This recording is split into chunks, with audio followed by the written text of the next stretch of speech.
Hello guys, good afternoon. So ito ang ating Ninja 400 2023 model.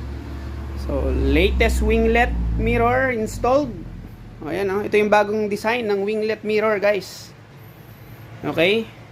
Wide viewing angle, kita nyo, pa-curve, di ba? O, kitang-kita po yung nasa likuran nyo niyan. Ayan o. Sturdy. So ito.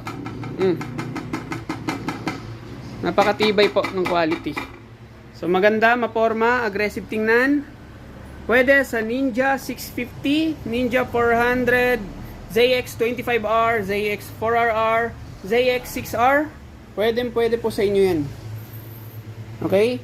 Pwede rin sa ibang brand like Yamaha, R15, R3, Honda CBR. Pwede rin po sa inyo yan. Order na. Available yan dito sa Ride in Tour Moto Trading.